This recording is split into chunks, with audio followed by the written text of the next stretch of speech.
Hi friends, అందరికీ నమస్కారం. ఈరోజు జనవరి 27వ తారీఖు 2026 సంవత్సరం. ఈరోజు పులివెందుల మరియు అనంతపురం మార్కెట్లో రేట్లు అయితే తెలుసుకోబోతున్నాం. ముందుగా అనంతపురం మార్కెట్ చూసినట్టయితే ఈరోజు రేట్లు వచ్చేసి మార్కెట్కి వచ్చేసి 120 టన్నుల చిన్నికాయలు అయితే వచ్చినాయి. ఇక స్టార్టింగ్ రేటు 7,000 రూపాయల నుంచి మొదలైంది. మధ్యస్థంగా 14,000, అలాగే టాప్ రేట్ వచ్చేసి 20,000 అయితే పోవడం అయితే జరిగింది.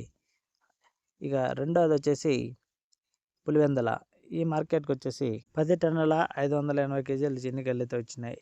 ఇక రేట్ వచ్చేసి 6,000 రూపాయల నుండి స్టార్ట్ అయ్యి 15,000 వరకు పోవడం అయితే జరిగింది టాప్ రేటు. అయితే రేట్ల వ్యత్యాసం అనేది కాయలు క్వాలిటీని బట్టి కూడా జరుగుతూ ఉంటుంది. అన్ని మార్కెట్లను ఒకలాగే ఉండాలని అయితే మనకి రూల్ అయితే ఏమి ఉండదు. అక్కడ కాయని బట్టి వాళ్ళు రేట్లు పాడుతూ ఉంటారు. ఇక నెక్స్ట్ వచ్చేసి నిన్న 22,000 పోయింది అనంతపురం మార్కెట్. ఓకే ఫ్రెండ్స్, ఈ ఇన్ఫర్మేషన్ మీకు నచ్చినట్టయితే లైక్, షేర్, సబ్స్క్రైబ్ అయితే చేసుకుని వాళ్ళు ఎవరంటే చేసుకొని అయితే వీడియో చూడండి. Thank you for watching. జై హింద్.